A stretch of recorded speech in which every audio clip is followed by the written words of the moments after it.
I have a conversation with a friend. Kini ako amigo, di na ko ibutyag angan, pero ko na siya, political operator na siya.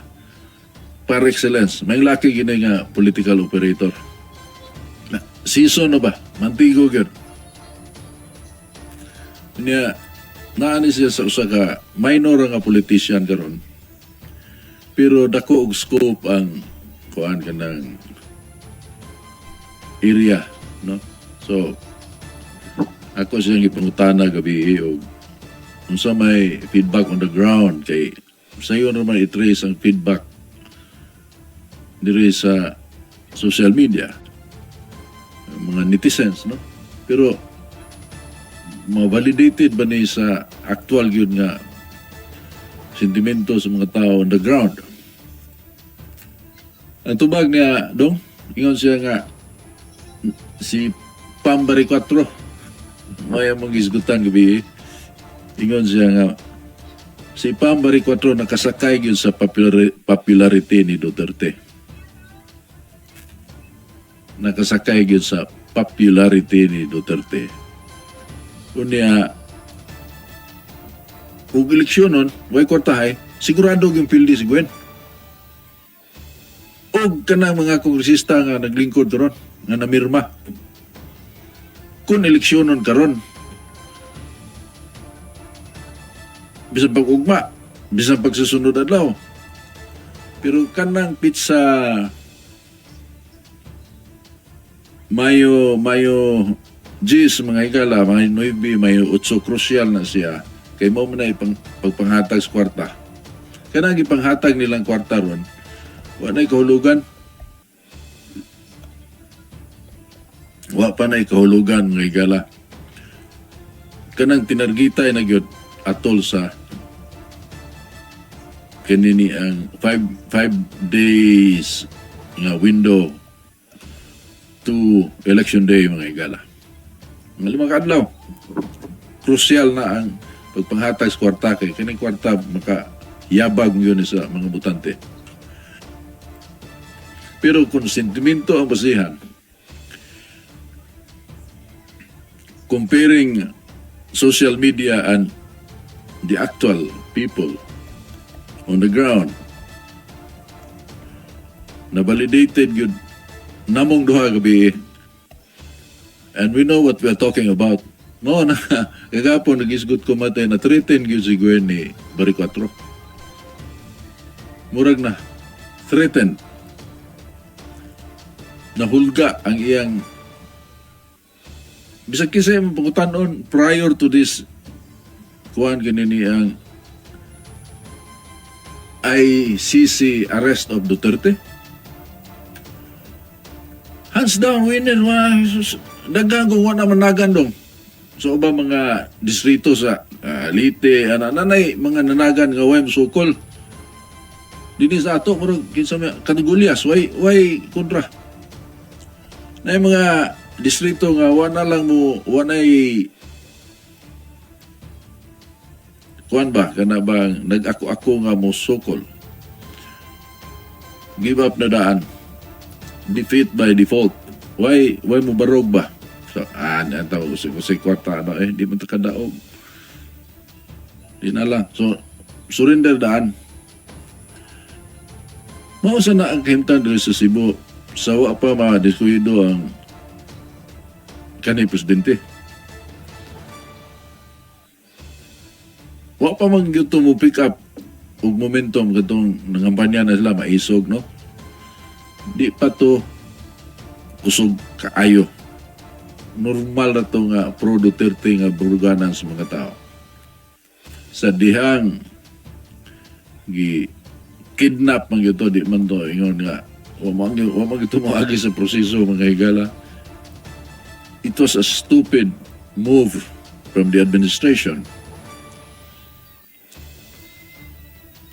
Kung ilan tang gikuha si Sir Eric Espina, advisor dito, may tabo. Kinsa kay advisor ng Bongbong nga wa man buligi sa kapalaran.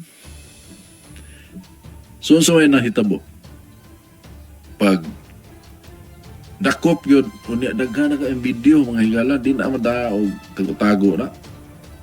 Mga tao ay nagkakita og nay murag maksyo og kagubot, kuha na ng cellphone.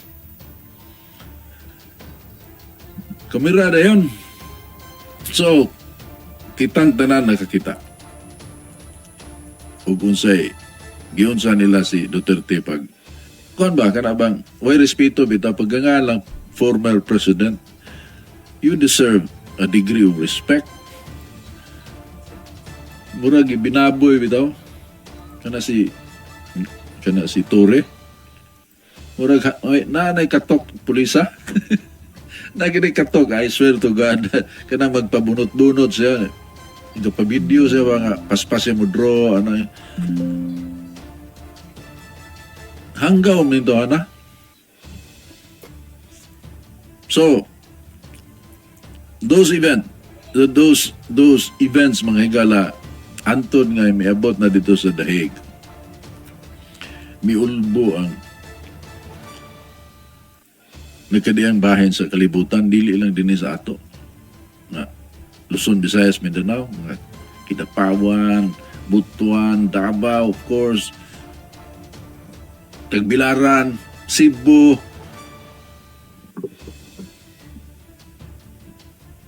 nagrally. Ito na ipangdakop sa Riyadh kay grally sa sila dito niya lahi magbatasan ang mga Muslim dito. Gidakop gibuyan na noon, gidismiss ang ilang mga kaso. Australia. Sagasa tibok kalibutan nga na Pilipino nagtapok og itong latest Colombia no, Gabia. So moto kiningnan nga mi momentum ang anti-administration sentiment. Dugangan sa namirma, natribukar ang namirma sa impeachment ni Sara Duterte. Unya, nanggawas pagyud ang baho gumikan ng tanan. Litan ka na ilang pasangil sa kanang intelligence fund sa Vice President. Tinuod ba na nga na mga ngan nga pero ang akong amigo nga nasa intelligence, ingon siya nga, ang aking mong isuot na tinuod nga na intelligence guna. Mabito na dili o dito ng kotahan niya o kana kay gi-audit man. Na yung mga ngan nga ikaw kita doon, nga lang kag kanang Digo Salvador, ana. Ikaw recipient sa kwarta. Kaya di man ibutiyag imong tinuod nga. Mo'y isulti. Intelligence fund ko na, sensitive ng kanang kwarta nga gihatag, sensitive for sensitive purpose. Na may intelligence nga for spending ragon nga. May murag di sagol sa intelligence. Pero budgeting mo na. So, naagi portion ng intelligence fund and naay mga sensitive expenditures da nga di ni mo ibutiyag kung say involved.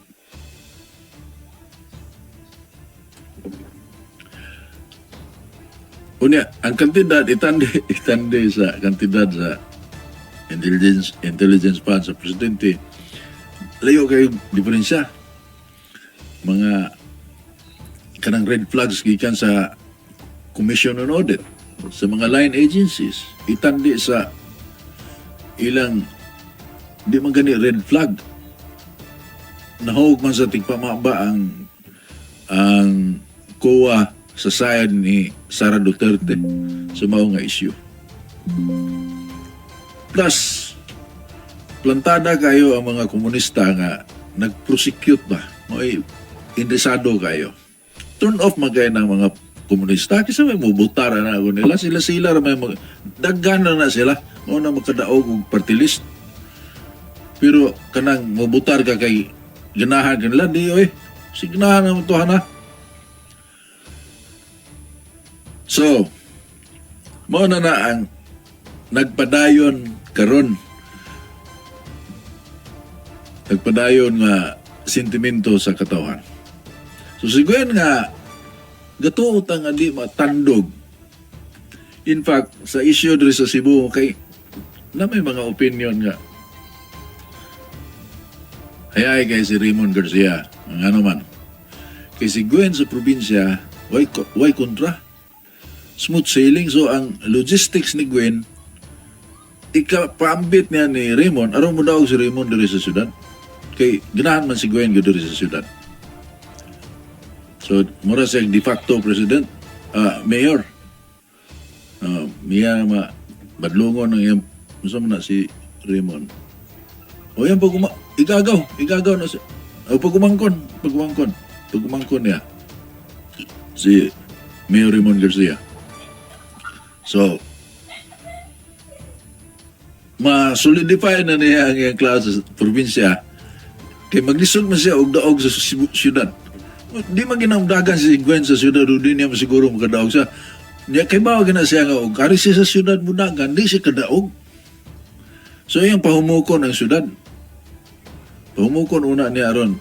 Eventually, kahuman niya diri sa probinsya mo, kanaog sa ari sa syudad mudagan.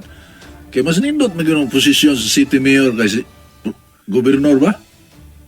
Ug ang imong tinguha lahi. ay kayo ng syudad oy. Pero kanang development minded ka. Nindot ang probinsya kay daghan pa mga kuan dito ang developon. Pero diri sa syudad ang imong developon ng pagsulba sa mga problema nga existing na. Di na ka una-una o usap pa mga development imong buhaton kay sige mag-development. Dagang ang building, kita nimo nga sige apon tukod. So ang iya na lang i-implement sa probinsya ka na padaka na buhis. Kanang padakpo ang buhis, hindi ginamao nga palisi. Proven time and again. Pero kung tupulan ka, mura na mo makita, sakas buhis, mudako ang income sa probinsya kinta o gobernador ka, mudako ang income sa probinsya, kung imong pasakaan ang buhis, o ang ilang taxation sa province, upat ka tranches, mubayad ka, karon utangan gyapon ka. Gikatag man ang pagbayad sa increase sa buhis. Gikatag ba? Pag 4 years? In 4 years, makabot na nimo, maapas na nimo itong increase sa buhis. Dagang tiyabaw nga taga-probinsya, pero sa may mahimo nimo. Ano ba? Pero kana, mga higala, it's a wrong policy. Economic policy. Anti-progress na siya kanang increased taxation. Anti-progress yun na. Time and again, it has been proven. So, muna yung i-implement sa syudad. Ang sa pamayang buhaton sa syudad, pero nindot o mamayor ka sa syudad. Especially if you have a mindset nga para ni Gwen, the best na syudad. Pero, di man pa. So, iya pa humukon. Kaya si Raymond, kaya ang resources ni Gwen, ikapahat niyang mayon dito sa diri sa syudad. Kaya huwag masay kontra sa probinsya. Token, kon naman, oposisyon naman sa probinsya. Mauna sa una, karon nausab naman na. Nausab, eh. Una, na-threaten yun. Na-threaten yun si Gwen. Lincoln Gapon kay she is in power. She is the incumbent.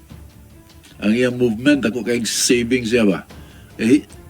When you're an incumbent, you can use the government resources during the campaign. Nagkakang malibre, gasolina, sakyanan, manpower.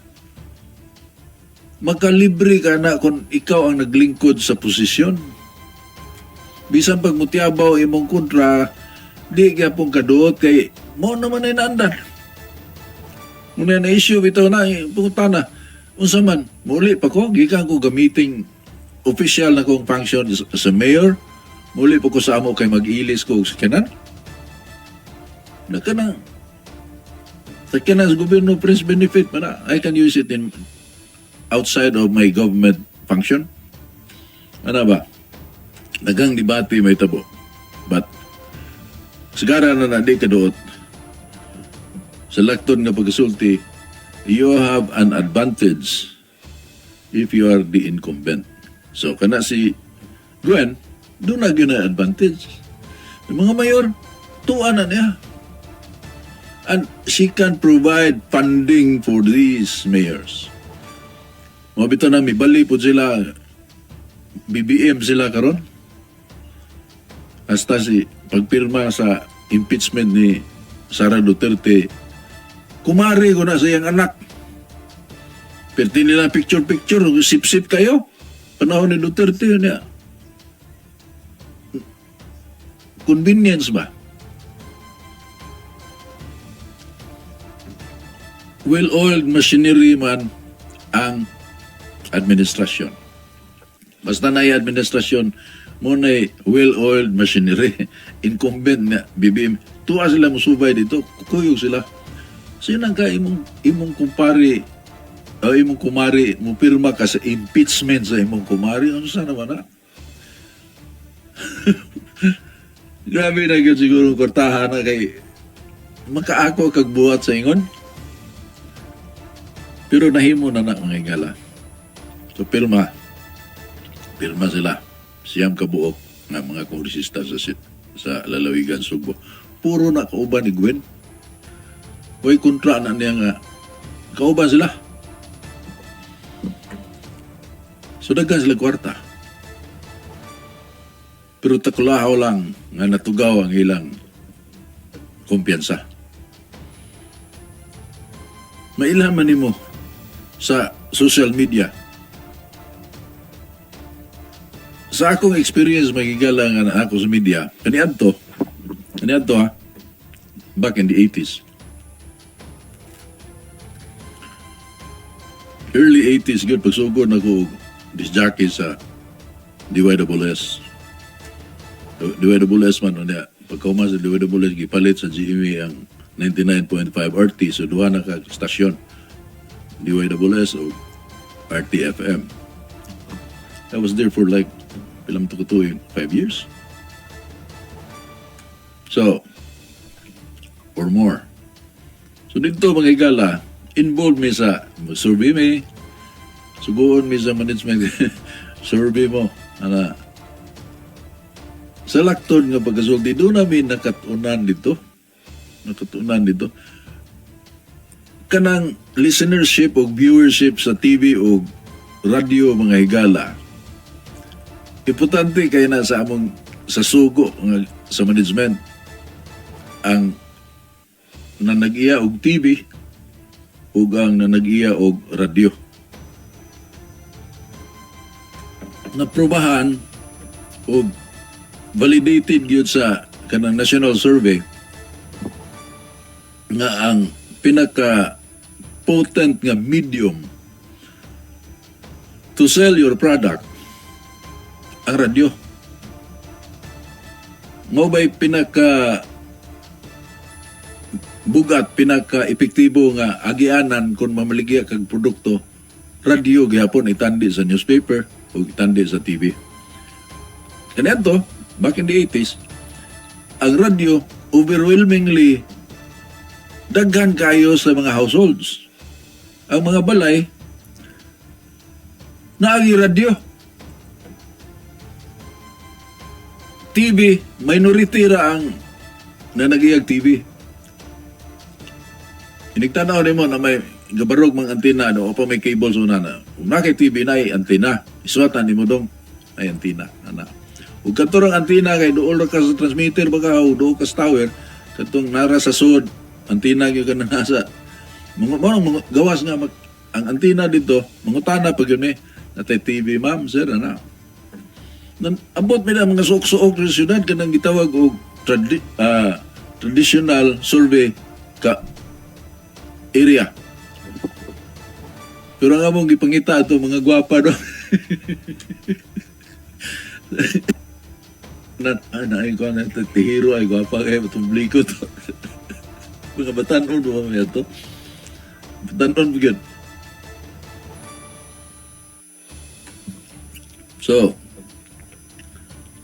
Muna ang data, daghan ang radio, itandi sa nanagiyag TV. So, powerful ang radio. Dugay na siya nga mo'y status yun mga igala. So, kaniya to, crucial kayo ang radio. Panahon sa eleksyon. Karon na usab naman ang kamada ron. Ano mga radio, brato na kay grades? Nanganbas mag-grade sa radio? Di naman preso una makamatay ang rate. Kay, naa may alternative. Na may social media. Na may internet. So, ang radio, na dili na mo'y dominant medium, dili na mo'y dominant medium sa mass media. Not as effective as before. No? So, nagana mo kabarato ang rates mga igala. Ironic kay naku kay gasto ang pag-operate ng radio. Unya, nagana mo kabarato ang rates sa commercial ng advertisement ba. So, nagpingit ang radio. Ang radio industry karon pa na gawas og dako ang mga network. You belong to a network eh. Pakyaw-pakyaw mo dito. Corrupted maganda dito sa Manila, mga igala. I swear to God, very corrupt. I can attest to that. Kanang survey, even surveys, ilan nang i-manipulate. Tungod lagi ng highly centralized gyapon, can you believe that?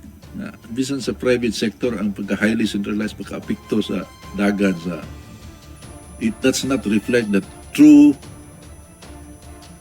picture of what's going on in the province. Private sector, broadcast industry pa yun. Media industry pa yun. So the point is, nausab ang dynamics. Di sa social media ang duwa, mga igala. Di lang na mo. Apil ato paminaw. Hello? Hello? Si Gwen, may rally akong kita doon sa cellphone. Ni Kuan siya. Gaya propaganda si BBM. Niya pag-ingon niya, ingon siya, dini sa Cebu, gitara sa Cebu, Pilipinas sa katag kang Marcos o 1.5 million nga boto. Nagtuok siya nga siya tingali at tuhod nga kuwan. Karoon ang mga tao pagsulti niya, di ako man makpag nun siya. Uy, pamakpag ko mo. Libutan na mo. Mahipak pag pinon niya, mga pitura na tugmok, apil, pitura na tugmok. Niya akong ikumparar sa meeting po dito sa Negros, sa Dumaguete. Katong gobernador, niingon gobernador, pag-abot ni BBM nga kawatan, ingon ang Dumaguete, ang gobernador, siya kitang BBM. Kanya, so, sige siya, kuhan nga, BBM, wag yun, ingon siya, sus, mingaw man. Muna siya akong kumparar sa kuhan, kang kanaang Garcia. Nagpareho lang sila hinoon. May pagmagdayon din sila. Pura to sila salamat. Ano na akong ipasabot na sa social media mga igalaw niya. Usa ka pamaagi nga it's a good feedback mechanism. Whether it's scientific or not, but it is definitely a good feedback mechanism. Kanang reaksyon sa mga tao sa gipost sa kuan ba? Kinini Facebook. Na ay pila na ka video niya nga zero gyud si Gwen. Zero gyud mga igala na imong i-check ba na may kanang moabot sa imong wall. Video nga moabot sa imong wall, imong imong tan-awon. Unya, kaya ni i-share, dagang i-share ba? Unya, mo tan-aw ka sa kanang mga comments, kanang likes, comments, o kanang mga emoji ba ka, na katawa, na nagmugot ang naong, imo nang tanawon, imong kugihan na nimo og tali. Landslide si Buri 4. Lagi. Subayar ko ninyo. Huwag nakaabot gali. Every time nga na mo gawas nga video na TikTok, tanawa ninyo. Mas daghan pa og reaksyon ang video ni Gwen kaysa ka Pambari 4 mismo kanang magsaysayaw siya. Tanawa dito ang mga comments. Dili epektibo. Daghan mo likes. Mga fans ko niya ba? Pero diri sa ka Gwen nga negative ba? Daghan kayo mo comment negative. Kanang mga video nga kanang nanghatag og kwarta si Frasco. Tibok Pilipinas mo na nagsikulit. Basta ka ng mga congressman dito sa Surigao, nanghatag og kwarta. Nga, kanuna sila magpasalamat ni sa atong pinangga na speaker. Sino nga atong pinangga? Labot na mo na. Kamo, nagpangga kami, wa. Pero atong pinangga man. Wa mo kuyog ang sentimento sa mga tao. Sila rin nalipay, manggod. Ang katawhan, wa. Kayo, mayo pa kang laki. Tanawa ra ko na. Perception is everything. Whether you're a critic, regardless. Tanawa ra ko kung sa reaksyon sa mga tao ni Duterte. Huwag mo na bayri. Spontaneous reaction ko na sa mga tao.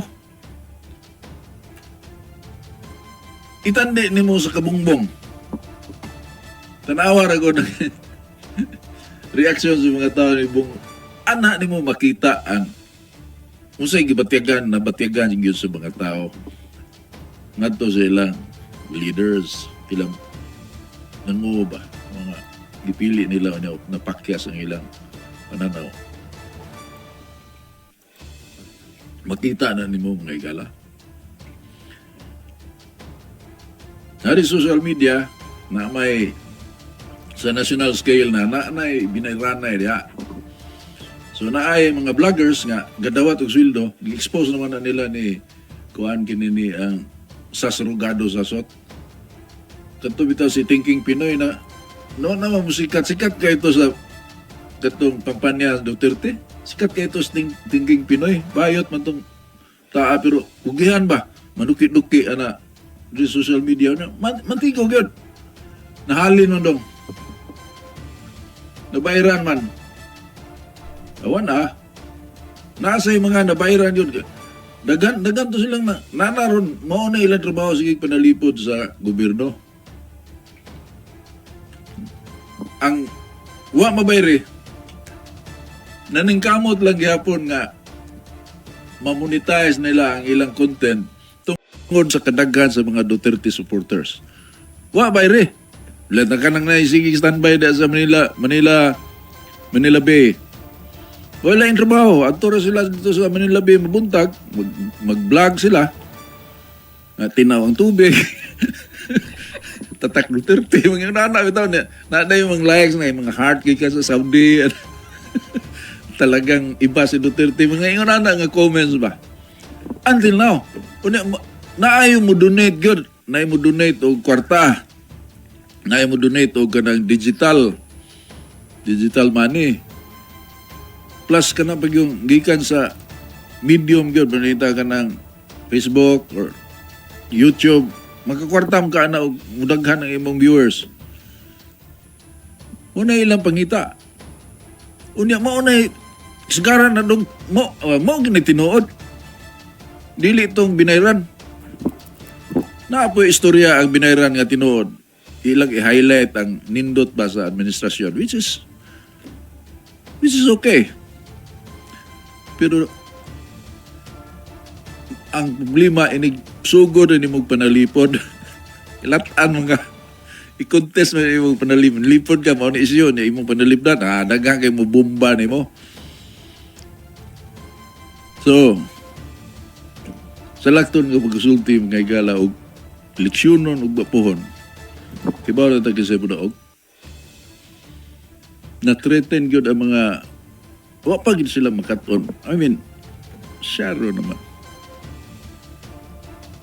Dugay gyud dugay lagi ang kanabang penetration. Pila na ka eleksyon, panahon Duterte, social media was so vital. Midterm election, Utso Diretso sa Inodoro. Klaro ka ito. BBM Sara, unity ticket.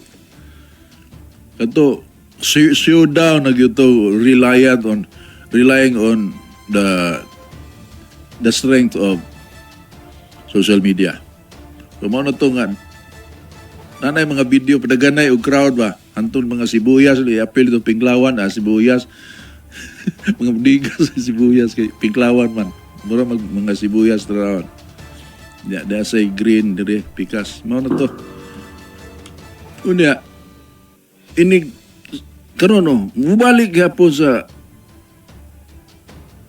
I don't know how to explain this in a, ang ilang pamaagi is still the old ways, traditional, nabang tradpol ba?